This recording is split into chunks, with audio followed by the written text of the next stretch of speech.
On March 14, 2022, Rae and Bianca Elliott walked into Death Valley with 4 liters of water, a shared phone, and matching bracelets their mother had given them for Christmas. Simple silver chains with a small compass charm, because their mother worried, because their mother always worried, and because worry in the end is just love with nowhere to go. They were 23 and 21. They did not walk out. 2 years later, a park ranger named Olin Budge found the first bracelet on a rocky prominence in the Panamint Range, wedged into a cairn of stacked stones at an elevation of 4,000 feet. The compass charm had tarnished black. The clasp was still closed as if it had been removed by hand, carefully, deliberately, and placed there on purpose. 9 days after that, a search volunteer found the second bracelet on a separate peak, 11 miles away, tucked beneath a rock on a south-facing ridge in the Funeral Mountains. 11 miles of the most punishing terrain on the continent separated those 2 bracelets. 2 sisters, 2 mountains, 2 small silver compasses pointing at nothing. How they got there, how both of them got there, to those specific places, that impossible distance apart, is a question that has no clean answer. Only fragments, only theories, only the desert, which keeps what it takes and gives back only what it wants, when it wants, and never enough. Welcome back to another video on my channel. To protect the victims, the names and places in this story have been slightly changed. If you have a story of your own to share, make sure to do so using the link down below. If you enjoy the video, don't forget to like and subscribe. The Elliott sisters grew up in Corvallis, Oregon, in a green clapboard house 3 blocks from the university where their father, Garrett, taught hydrology. The science of water, its movement, its cycles, its stubborn insistence on going where gravity pulls it. Their mother, Nadine, managed the office of a veterinary clinic and kept a garden that the neighbors called excessive, and she called necessary. Rae was the older one. She had her father's height and her mother's impatience, a combination that made her seem like she was always leaning forward, always reaching for what came next. She'd graduated from Oregon State the previous spring with a degree in geology, drawn, like her father, to the way the earth moved, though she preferred her systems ancient and dry. She liked desserts. She liked the honesty of them, she said. No pretense, no decoration, just rock and heat and time. Trees lie to you, Rae told her sister once in a conversation Bianca would later repeat to investigators. They make everything look soft, like the world is gentle. The desert doesn't do that. The desert tells you exactly what it is. Bianca was 2 years younger, studying nursing at Portland Community College, and she was the opposite of her sister in almost every way that didn't matter and identical in the one way that did. Where Rae was angular and quick, Bianca was deliberate, a person who read directions twice, who checked the weather before leaving the house, who packed extra socks. Friends described her as the careful one, the planner, the sister who would Google, "How far can you hike on 4 liters of water?" before agreeing to go anywhere. But both of them were stubborn. That was the family trait, the thing that ran through the Elliots like a seam through granite. Garrett called it persistence. Nadine called it mule-headedness. The girls called it commitment, and they said it like it was funny, like it was a joke, like stubbornness had never killed anyone. The trip to Death Valley was Rae's idea. She'd been obsessed with the park since a geology field trip her sophomore year. The salt flats, the alluvial fans, the way you could read 2 billion years of planetary history in a single canyon wall. She'd been planning a return trip for months, mapping routes, researching trails, marking coordinates on a folding map she kept on her bedroom wall. Bianca agreed to come because Rae asked. That was the dynamic. Rae proposed, Bianca evaluated, and then Bianca went along anyway, because the evaluation always ended the same way. Rae would be going regardless, and Bianca preferred to worry beside her sister than about her. "If I don't go, she goes alone," Bianca told her friend Margot Deshotel the week before the trip, "and she'll do something dumb, and I won't be there to stop her." "Will she actually do something dumb?" Margot asked. Bianca thought about it. "Probably not, but she'll get excited about some rock formation and forget to drink water. That's her version of dumb." They left Corvallis on March 12th, a Saturday, in Rae's 2014 Subaru Outback, a car so common in Oregon it functioned as camouflage. They drove south through the night, switching at the California border, Bianca drove the last stretch through the pre-dawn dark of the Owens Valley, the Sierra Nevada a black wall to the west, the desert opening ahead of them like a mouth. They checked into a motel in Beatty, Nevada, just across the border from the park. The clerk, a woman named Doreen Pataki, remembered them because they were laughing, standing at the counter exhausted from the drive, laughing at something on Bianca's phone. They looked happy, Doreen told reporters later, young and happy and not from around here. You could tell they were sisters. Same laugh. She paused. I see a lot of people come through on their way to the park. Most of them come back. When they don't, you remember things. The laugh. I remember the laugh. Death Valley holds the record for the highest air temperature ever reliably measured on Earth, 134 degrees Fahrenheit, recorded at Furnace Creek on July 10, 1913. In March, it's cooler, sometimes in the low 80s, sometimes the 90s. Hikers consider it shoulder season, manageable, the window between winter's cold nights and summer's killing heat. But March in Death Valley is deceptive. The air is dry enough to pull moisture from your body faster than you feel it leaving. You don't sweat in the way you'd recognize. The perspiration evaporates before it beads, before it runs, before your body can register the warning that it's losing water. You feel fine. You feel strong. You feel like you could walk forever. And then, very suddenly, you can't walk at all. The park covers more than 3 million acres. Certain areas get cell service. Most don't. The backcountry, the canyons, the washes, the mountain ranges that rise improbably from the valley floor is as remote as anywhere in the lower 48. A person could die a quarter mile from a road and not be found for years. People do die there. Not often, not in numbers that make national news, but with a regularity that park rangers accept with the same grim pragmatism that lighthouse keepers accept the sea. The desert is not malicious. It doesn't hunt. It simply is what it is, a landscape of absolute indifference, where a wrong turn or a miscalculation or a moment of carelessness carries consequences that gentler places forgive. Rae knew this. She'd studied the geology, the hydrology, the history of the place. She knew about the 1849 wagon party that gave Death Valley its name, 20-some pioneers who stumbled through the salt flats for weeks, burying their dead in shallow graves, and upon finally reaching the other side, one of them turned back and said, "Goodbye, Death Valley." She found the story thrilling, which was its own kind of warning. Bianca knew it too, in the way that careful people know things. She'd researched the risks, packed the first aid kit, confirmed that their route was within their ability. She'd calculated the water requirements, 1 liter per hour of strenuous hiking in moderate heat, minimum. 4 liters gave them 4 hours of hard walking, maybe 5 at a moderate pace. Their plan was a day hike, out and back. A canyon Rae had identified from geological survey maps, narrow, shaded, promising what she called incredible stratigraphic exposure. They'd start early, be back by early afternoon, simple, contained. The kind of hike that goes wrong only if something unexpected happens. Something unexpected happened.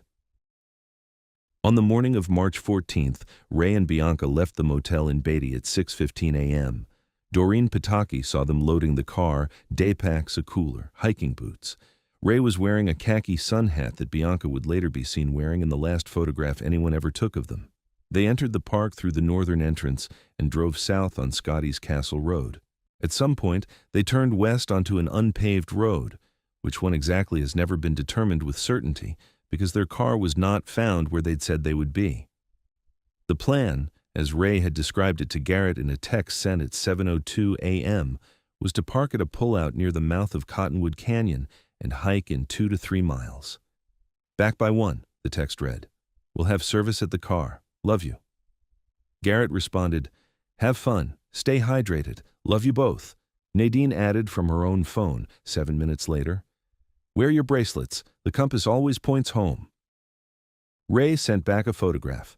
Both sisters standing beside the Subaru, morning light behind them, arms extended, wrists together, the 2 silver bracelets touching. Bianca was making a face, tongue out, eyes crossed. Rae was grinning.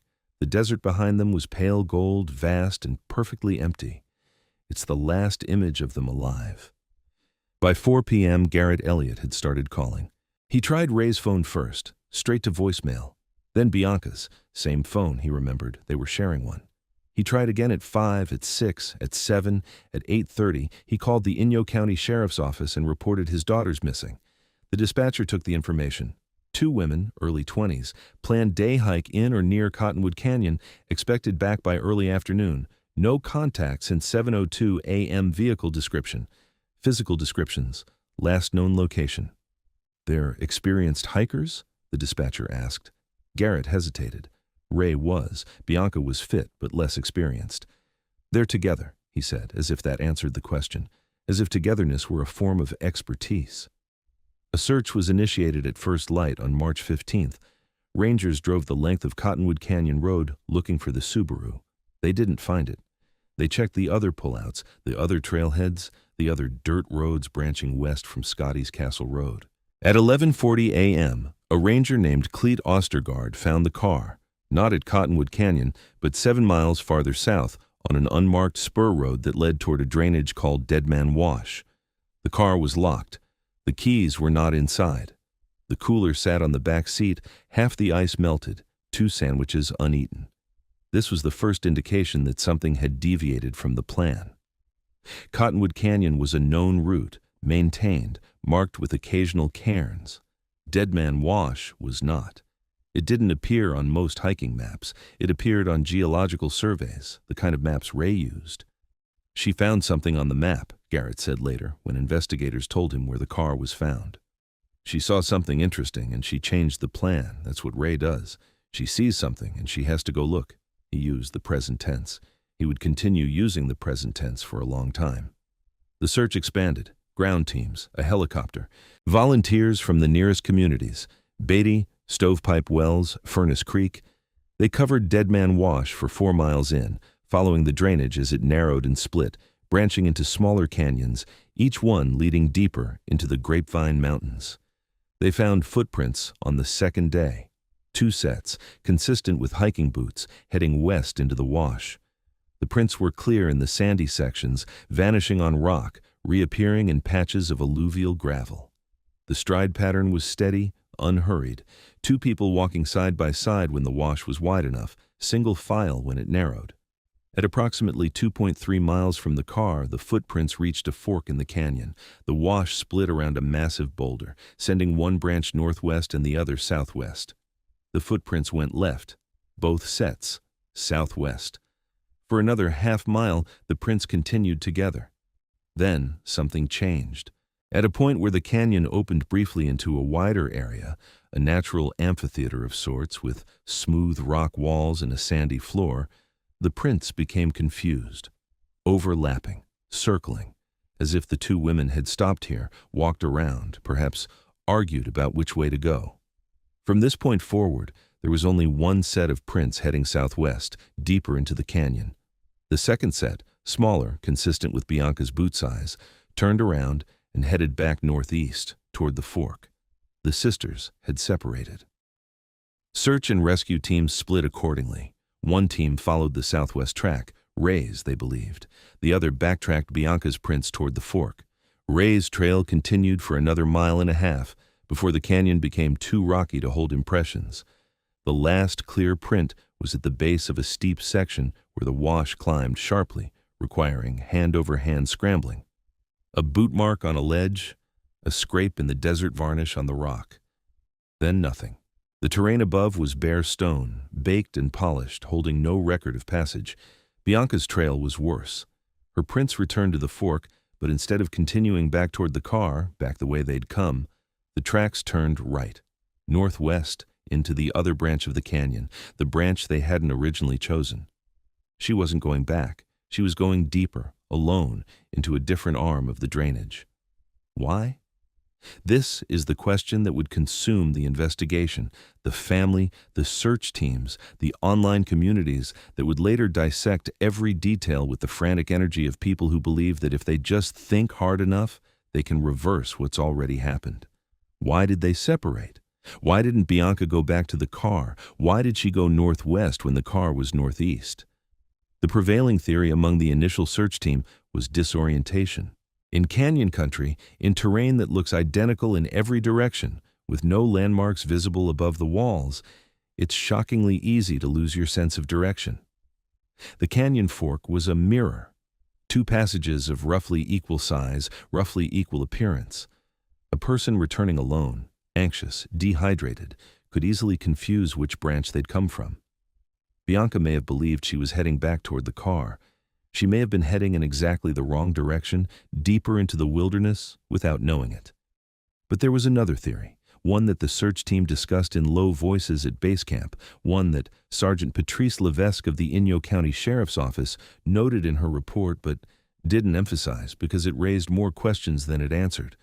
The footprints in the amphitheater, the circling, the overlap, and one additional detail that a tracking specialist named Win Castaneda noticed on the third day. In the sandy floor of the amphitheater, alongside the boot prints, he found what appeared to be marks made by someone kneeling.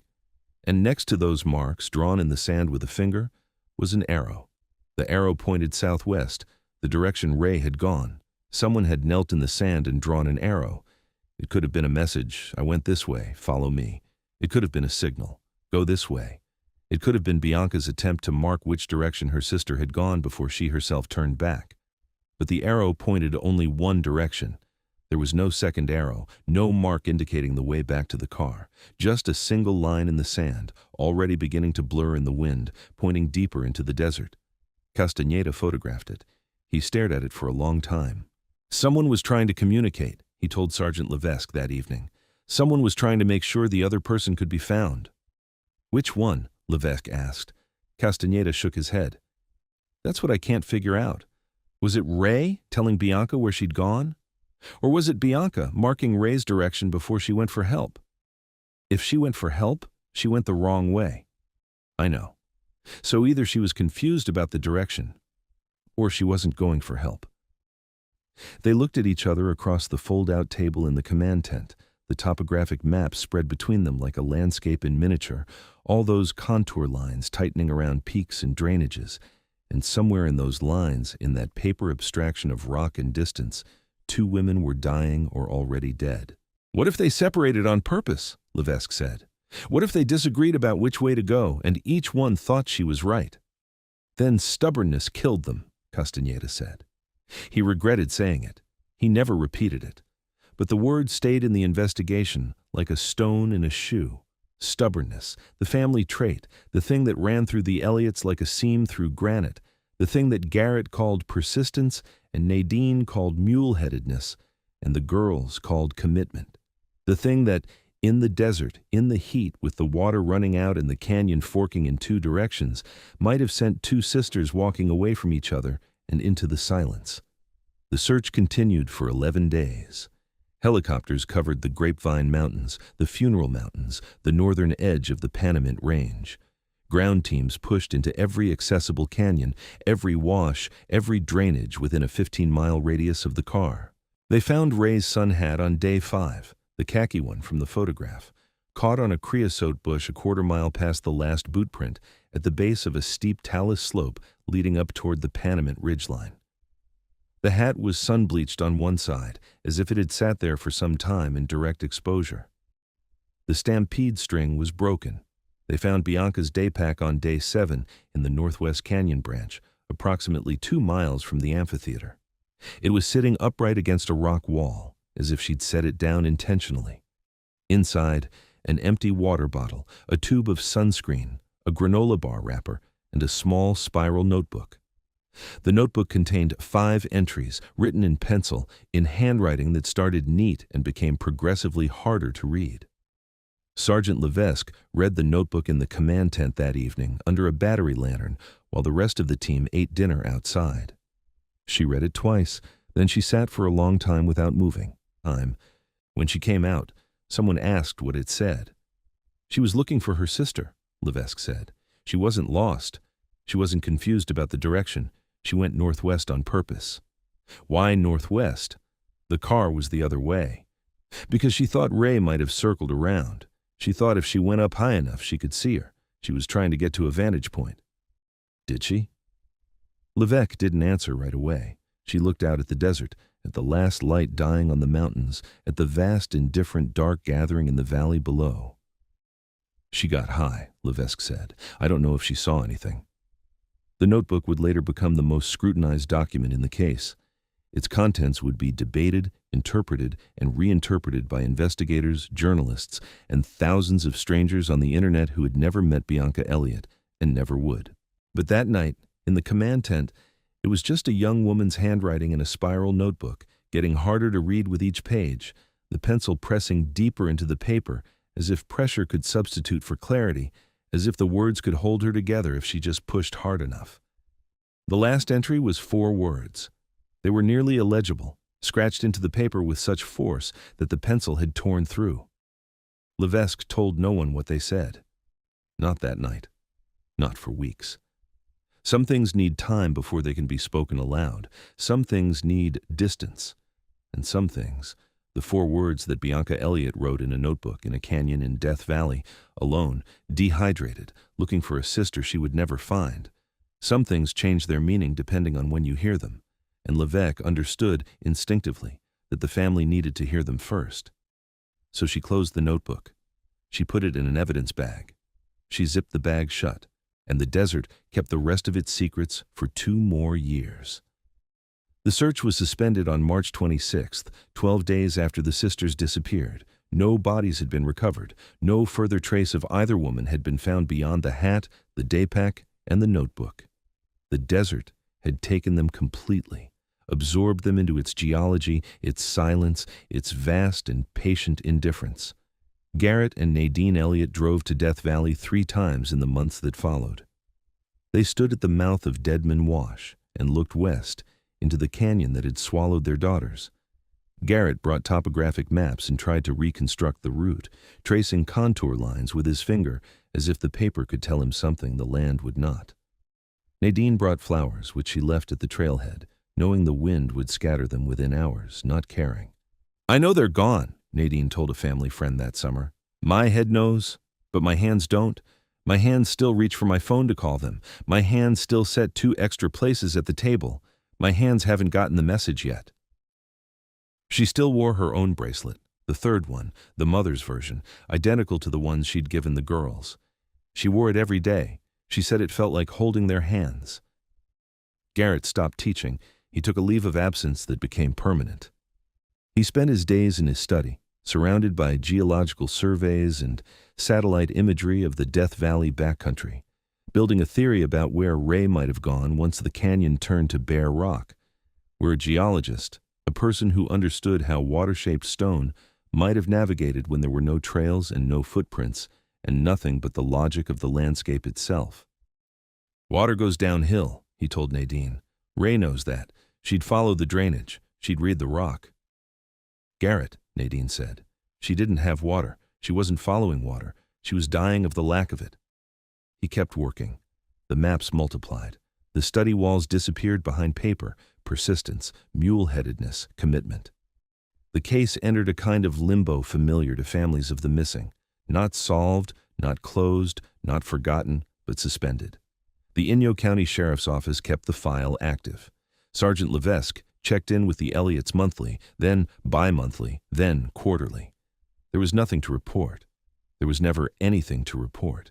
The online communities that had formed around the case during the initial search remained active, populated by amateur investigators and armchair theorists who mapped and remapped the terrain, debated the footprint evidence, analyzed the photograph of the sisters by the car for clues about their gear, their physical condition, their state of mind. Some theories were reasonable. The sisters had separated due to a disagreement about navigation, each believing she knew the way out, both wrong. Some were less reasonable. Abduction, foul play, elaborate disappearance. One persistent theory held that the sisters had been taken by someone who knew the backcountry, someone who lived out there in the abandoned mines and ghost camps. Levesque dismissed the foul play theories. 2 sets of footprints, no 3rd set, no sign of struggle, no evidence of anyone else in that canyon. This is the desert, she told a journalist from the Los Angeles Times who wrote a 6-month retrospective on the case. People want a villain because a villain is something you can understand, something you can blame. The desert isn't a villain. It's just a place. The hardest thing for people to accept is that sometimes The place is enough. Bianca's notebook was shared with the Elliott family in April of 2022, 1 month after the disappearance. Levesque drove to Corvallis to deliver it personally. She sat with Garrett and Nadine in the living room of the green clapboard house, the one with the excessive garden, and she let them read it together. The 5 entries spanned what investigators estimated to be 6 to 10 hours, based on the deterioration of the handwriting and the content's internal references to light and temperature. The first entry was written at the amphitheater, shortly after the sisters separated. R went southwest. She thinks the canyon connects to a larger wash that leads back to the road. I think she's wrong. The map shows it dead-ending at a cliff band. Tried to tell her. She wouldn't listen. Stubborn, stubborn, stubborn. Going to go up the northwest fork and get high enough to see the terrain. If I can get a sight line, I can figure out where we are and maybe see where the road is. We'll come back to this spot. Drew arrow so R knows which way she went if she comes back first. So the arrow was Bianca's, not pointing toward rescue, pointing toward Rae, a marker left by the careful sister, the planner, the one who read directions twice. She'd drawn an arrow in the sand so that if Rae came back to the amphitheater, she'd know which way she herself had gone. She was trying to make sure they could find each other again. The second entry, written perhaps 2 hours later. Climbed about 800 feet up the northwest fork. Can see a lot, but not enough. Ridge blocks the view southwest. Can't see where R went. Can see the valley floor to the east. Can see the road, I think. It's far. Really far. Farther than I thought. Water is gone. Drank the last of it an hour ago, maybe. Mouth is dry. Head hurts. Need to go back down, but I keep thinking if I just get a little higher, I'll be able to see her. The third entry. Higher now. Don't know how much. Legs shaking. The rock up here is beautiful. R would love it. Layers of red and white like a cake. I can see so far. I can see the whole valley. I can see mountains on the other side that must be 50 miles away. Everything is so big. We are so small. Why did we come here? Why did I let her talk me into this? The fourth entry. Sun going down. Can't go back in the dark. Found a ledge with some shade. Going to stay here tonight. Scared. Really scared. Or if you're reading this, I'm sorry I couldn't find you. Go back to the car. Go east. The road is east. And the fifth entry. 4 words. The ones Levesque had held in silence for weeks. The ones scratched into the paper so hard the pencil tore through. Nadine read them and put her hand over her mouth. Garrett read them and closed his eyes. Tell Mom don't worry. 2 years passed. The desert endured its seasons, the annihilating summers, the brief and startling springs when wildflowers erupted from the salt flats in defiance of everything the landscape seemed to promise. The canyon where the sisters had walked filled with flash flood debris in the monsoons of 2022 and 2023, rearranging the sand, erasing the footprints, burying the arrow that Bianca had drawn. The Subaru was towed. The motel room was cleaned and rented to someone else. Doreen Pataki retired and moved to Henderson. Sergeant Levesque transferred to a different unit. The maps in Garrett's study curled at the edges and yellowed under the Oregon rainlight. And then, on February 3, 2024, a park ranger named Olin Budge was conducting a routine survey of bighorn sheep habitat in the Panamint Range when he noticed something unnatural in a cairn, a small stack of stones on a rocky prominence at 4,000 feet elevation. Rangers know cairns. They build them, maintain them, remove unauthorized ones. This cairn wasn't on any registry. It was recent, or relatively recent. The stones weren't weathered into the landscape yet. They'd been placed deliberately, balanced with care. Wedged into the center of the stack as if the cairn had been built around it was a silver bracelet with a small compass charm, tarnished black. Clasp closed. Budge recognized it immediately. Every ranger in Death Valley knew about the Elliott sisters. He radioed dispatch. He did not touch the cairn. The forensic team arrived the next morning. They disassembled the cairn stone by stone, documenting each layer. 7 stones, stacked largest to smallest. The bracelet had been placed after the 3rd stone, then the remaining 4 stones placed on top, protecting it, enshrining it. Someone had built this. Someone with enough strength and coordination to stack stones at 4,000 feet in terrain that required a difficult scramble to reach. Someone who had taken off her bracelet, closed the clasp, and built a monument around it. The question was who? And the question was when. Analysis of the tarnish pattern and exposure weathering suggested the bracelet had been placed within the first several months of the sisters' disappearance, likely spring or early summer of 2022, which meant someone had climbed to 4,000 feet in the Panamint Range, far from the canyon where the footprints had been found, far from any maintained trail, and placed this object with intention. The Panamint Range was southwest of the amphitheater, the direction Rae had gone. 9 days later, a volunteer searcher named Della Okoro, part of a renewed ground effort triggered by Budge's discovery, found the second bracelet 11 miles away in the Funeral Mountains on a south-facing ridge at approximately 3,800 feet. It was tucked beneath a flat rock, placed with similar care, not dropped, not lost, but positioned, hidden and preserved. The Funeral Mountains were north and east of the amphitheater, roughly consistent with the direction Bianca had gone, if she had continued climbing, if she had kept going up, if she had never come back down. 2 bracelets, 2 mountains, 11 miles apart, both placed deliberately, both clasps closed, both at elevation, in locations that required sustained physical effort to reach, both protected, one in a cairn, one beneath a stone, both compasses pointing at nothing, because a compass charm is not a compass. It's a wish. It's a mother saying, "Come home." It's a piece of jewelry that means everything and does nothing. And now they sat in evidence bags in Inyo County, tarnished and silent, the last things the Elliott sisters had touched.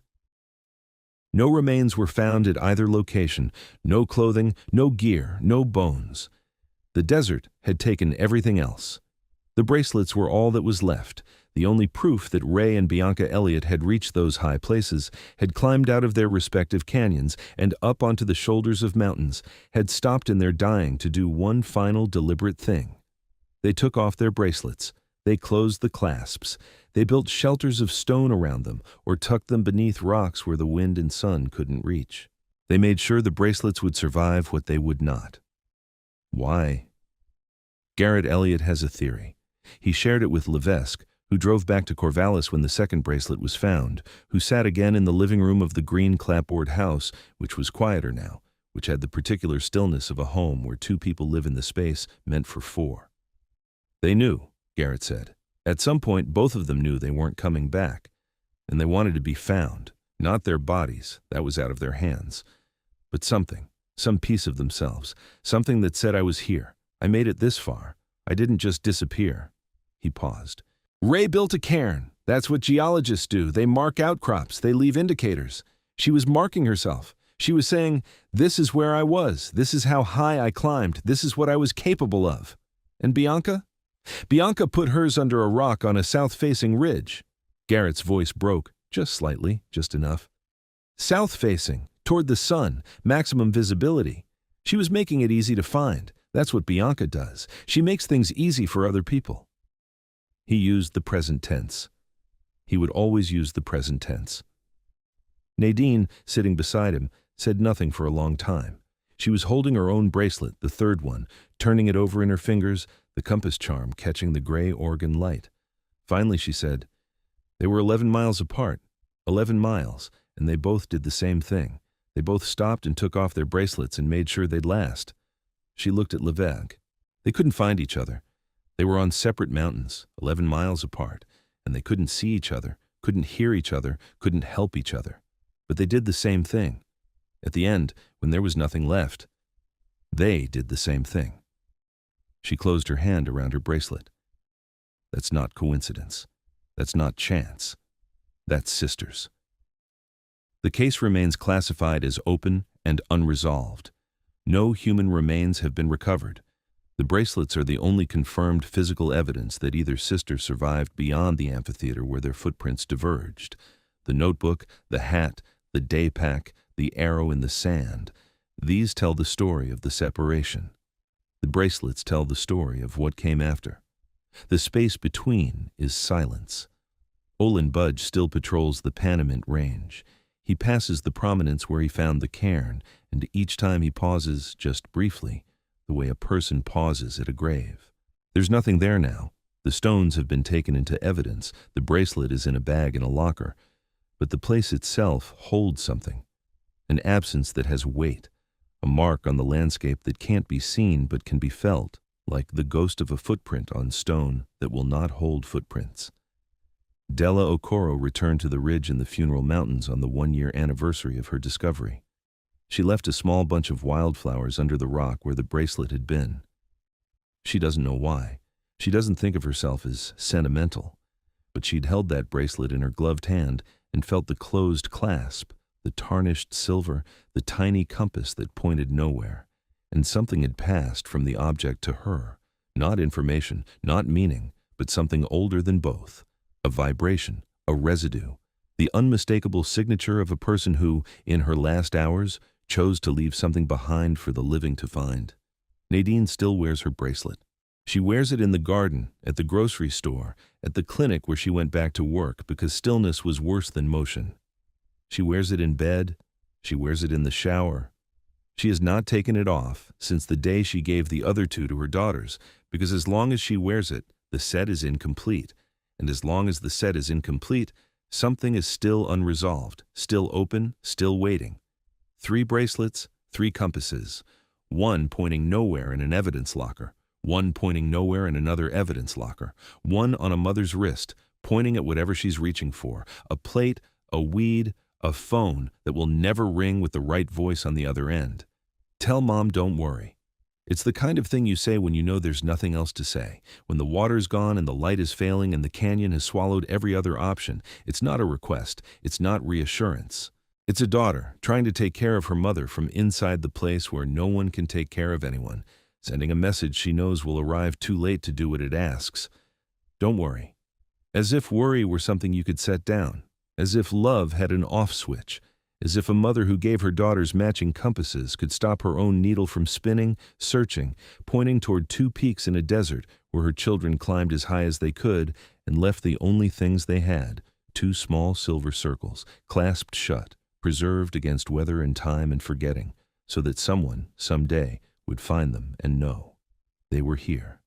They climbed this high. They did not disappear. They were sisters. They were 11 miles apart. And in the end, with nothing left, they did the same thing. The desert keeps what it takes. But it gave back the bracelets, 2 small pieces of silver on 2 separate mountains pointing at nothing or pointing at each other. 11 miles apart on facing slopes, like hands reaching across a distance that cannot be crossed. The compass always points home, Nadine had written. Maybe it does. Maybe home isn't a place. Maybe home is the person you'd walk 11 miles of killing desert to find, the person you'd climb a mountain for, the person you'd leave your last possession for so that someone would know you tried. Maybe the compasses were pointing at each other all along. The Elliots buried 2 empty caskets in Corvallis, in a churchyard 3 blocks from the green clapboard house. The headstone reads both names, both dates, the same date of death, because the family chose March 14th, the day they walked in together, the day they were last whole. Below the names, Nadine chose the inscription. 4 words, the same 4 words, though she didn't know that when she chose them. She only learned what Bianca had written months after the headstone was carved. And when she did learn, when Levesque finally shared the notebook entry, Nadine sat very still for a long time, and then she laughed. A real laugh. The kind that comes from somewhere beyond grief, from the place where love and loss and the impossible strangeness of being human all converge. The same words. Mother and daughter, without knowing, without planning, chose the same 4 words. As if the message had always been there, waiting in the family like a seam through granite, carried in the blood, inescapable. The headstone reads, "Don't worry. Come home." And the desert holds its silence, and the mountains keep their secrets. And on 2 peaks, 11 miles apart, there is nothing now, no cairn, no bracelet, no silver compass catching the light. Just rock and wind and the long, slow patience of a landscape that was here before any of this happened, and will be here long after it has been forgotten. But it hasn't been forgotten yet. Not by the ranger who pauses at the prominence, not by the volunteer who leaves flowers on a ridge, not by the mother who wears a bracelet she will never take off, not by you who listened. Not yet.